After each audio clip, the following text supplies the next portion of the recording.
राजा भक्त था, यमन सेना थी, वो समय ऐसा था।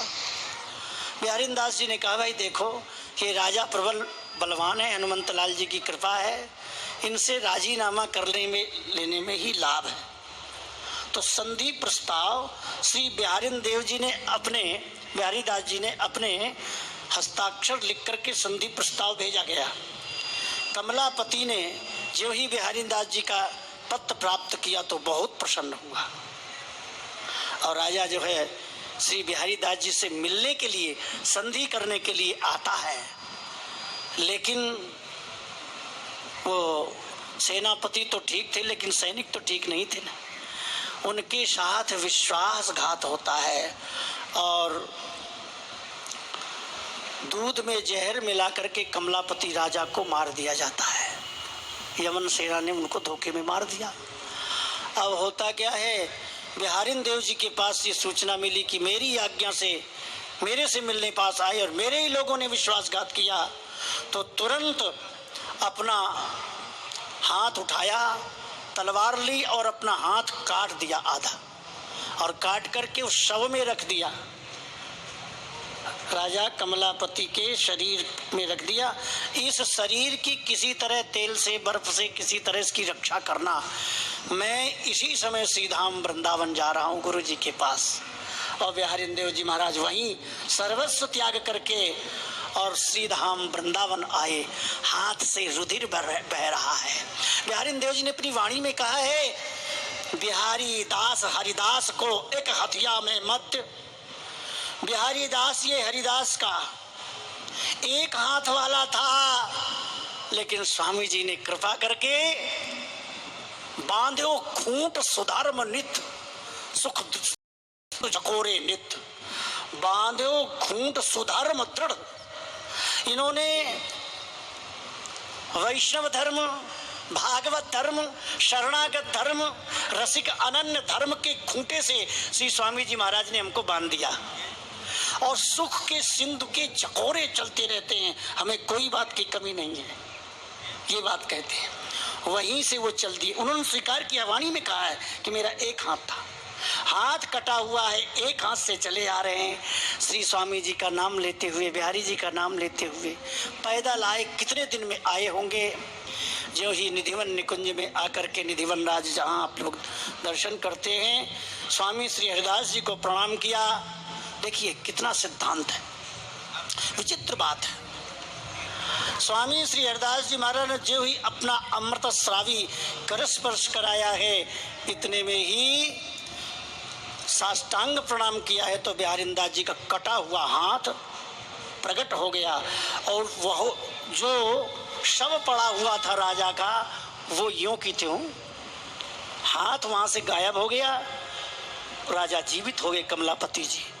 कमलापति जी ने अपनी सभा एकत्रित की, ब्राह्मणों को बुलाया, संतों को बुलाया कि जिन बिहारी दास जी की कृपा से मुझ मरे हुए को पुनः जीवन प्राप्त हुआ है, मैं उनकी तन मन प्राण से सेवा करना चाहता हूँ, परंतु मैं वयोवृद्ध हो गया हूँ। इस वृद्धावस्था में गुरु जी के शरीर की सेवा भी नहीं हो सकती है। तो संतों ने, ब्राह्मणों ने निर्णय किया, आत्मा वे जायते पुत्र है इति वेदांत शासनम। पुत्र की, पिता की आत्मा पुत्र ही होता है, इसलिए आप अपने दोनों पुत्रों को गुरुदेव को समर्पित कर दीजिए। शुक्लांबर धर और नीलांबर धर दोनों को दे दिया और उन्होंने कहा, बेटा जीवन भर अपने गुरुदेव की, हमारे गुरुदेव की सेवा करो जा करके, यही मेरी आज्ञा है। उनका नाम, शुक्लांबरधर जी का नाम श्री सरसदास जी और नीलांबरधर का नाम श्री नागरीदास जी। उस समय महाराज जी कई नागरीदास जी थे, एक नई नागरीदास जी हैं, ये अपने स्वामी श्री हरिदास जी के शिष्य बीठल फूलदेव, उनके बिहारी देव जी, वो बिहारी देव जी के शिष्य नागरीदास जी। नागरीदास जी बड़े थे और सरसदेव जी छोटे थे। जो ही प्रणाम करते हैं श्री बिहारी देव जी महाराज, तो तुरंत एक साथ में स्वामी जी की कृपा होती है, सिर पर हाथ रखा और दिव्य वृंदावन की निभृत निकुंज इनके सामने प्रकट हो गई। क्या देखते हैं, मेरा एक शरीर तो लता वृक्ष का आश्रय लिए बैठा है और इस शरीर से एक दूसरा अप्राकृत अलौकिक अभौतिक दिव्य अंतश्चिंतित बपू दिव्य देह सहचरी का प्रकट हुआ और सखी का प्रकट हुआ और जाकर के वृंदावन धाम के निवृत्त निकुंज महल के भीतर प्रिया प्रीतम की सेवा में वो शरीर प्रस्तुत हो गया। स्वयं अपने को देखते वहाँ इन्होंने एक पद गाया है। इस पद को गायन करके वाणी को यही, क्योंकि चरित्र तो इतना, ये वृंदावन धाम आ गए, वहाँ की तो उनकी वाणियाँ हैं, चाहे महीनों इनका सत्संग करते हो। श्री बिहारी देव जी तुरंत गायन करते हैं। श्री स्वामी हरिदास कर अंबुज पर सतमाथ, मानो रच खच चंद्रिका राखी सखी अनसाथ, राखी सखी अनसाथ नाउ धृत दास बिहार, निरखत नित्य बिहार लता ग्रह रंध्र निहारिन। स्वामी जी ने कर स्पर्श कराया, मेरे को दिव्य शरीर मिला है, मैं श्री जी की सेवा में उपस्थित हूँ, लेकिन मैं स्वामी जी का स्वरूप विचित्र देख रहा हूँ। आचार्य और गुरु का स्वरूप क्या होता है, ये इशारा करते हैं। अति नागर वर जानी, नागर ही नहीं अति नागर, बहुत चतुर। कौन? नागरों में श्रेष्ठ श्री स्वामी हरिदास जी महाराज।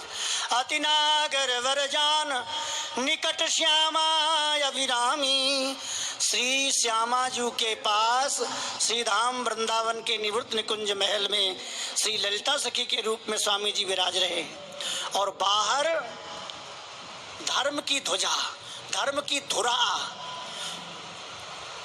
अति नागर वर जान निकट श्यामा अभिरामी, द्वितीय रूप एक धर्म धुरा बाहत श्री स्वामी। और दूसरे रूप में धर्म के, धर्म रूपी रथ के धुरा को संभाल रखा है।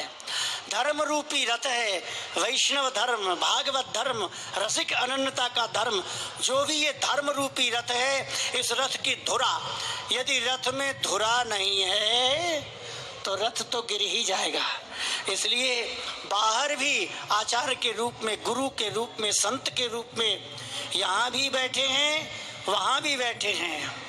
देह विदेह भय जीवत ही बिसरे विश्व विलास, देह रहते हुए भी विदेह हैं। तो गुरु का स्वरूप भीतर भी है और बाहर भी है। श्री स्वामी जी के बारे में कहा विशेष चतुर हैं, वहाँ ललिता सखी के रूप में रहते हैं, यहाँ श्री हरिदास जी के रूप में रहते हैं। ऐसे ही श्री हनुमंत लाल जी एक रूप में तो बाहर सेवा में रहते हैं, और एक रूप में लाडली लाल के निकुंज में अयोध्या में उनके पार्श्व भाग में श्री जी की सखी बन के भी विराजमान रहते हैं। ये लाडली वल्लभ जी का महल है।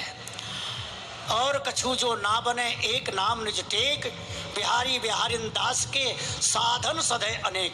बिहारिन देव जी कहते भैया और कोई भी साधन यदि तुमसे नहीं बनता तो एक नाम टेक के साथ लेते रहो, जितने श्वास नासा चले। नाम कैसे लेना है? जितने श्वास चल रही हैं उतने श्वास के साथ नाम लो। कैसे लेना है? पहले तन, मन और प्राण, तीन बातें हैं। पहले तन से रटो, कान में सुनाई दे, फिर तन से रटते रटते, जीभ से रटते रटते फिर वो नाम वाणी पर आ जाता है, मन पर आ जाता है। तन, मन और प्राण, और इसके बाद प्राणों से नाम जप करना है। कैसे? तन मन प्राणन यों मिले ज्यों फूलन में बास। भजन करने का तरीका बिहारीदास जी कहते हैं जैसे फूल में सुगंधी होती है, सुगंधी का कोई स्वरूप नहीं होता, सुगंधी दिखाई नहीं देती, परंतु सुगंधी का अनुभव तो नासिका मार्ग से होता है। ऐसे ही नाम जो गुरुदेव ने आपको नाम दिया है वो तन से, मन से और प्राणों से। जब ये प्राणों से नाम चलने लगता है, जैसे श्री हनुमंत लाल जी की रोम रोम से नाम की ध्वनि निकलती है, अर्जुन के श्रीअंग से रोम रोम से नाम की ध्वनि निकलती है, ये नाम का प्रकाश जब प्राणों से नाम निकलने लगता है तो ठाकुर जी की लीला का अनुभव हृदय आकाश में होने लगता है। नाम साध्य भी है, नाम साधन भी है। जितने भी वेद पुराण शास्त्रों का लेखन किया गया, उपदेश दिया गया, उन सारे उपदेशों का अभिप्राय केवल इतना ही है कि गुरु में श्रद्धा, जिन गुरुदेव से मंत्र लिया है उसमें श्रद्धा, और गुरु जी के दिए हुए नाम में श्रद्धा। यदि नाम में श्रद्धा नहीं, गुरु में श्रद्धा नहीं, नाम में विश्वास नहीं, गुरु में विश्वास नहीं, तो कितना भी वेद पुराण शास्त्र भागवत कथा आदि कहते सुनते रहो, भैया उसका वास्तविक फल से हम लोग वंचित रह जाते हैं। लाभ तो मिलता है, ऐसी बात नहीं है, लेकिन वास्तविक फल क्या है? श्री जी की सेवा में स्वीकृति। यदि ये मिल गया तो सब कुछ मिला, यदि ये नहीं मिला तो कुछ नहीं मिला। यही है कल्याण। ये नाम महाराज की कृपा से ही कल्याण होता है और कोई दूसरा उपाय नहीं है। बोलो वृंदावन बिहारी लाल की, श्री बिहारी देव जी महाराज की जय जय।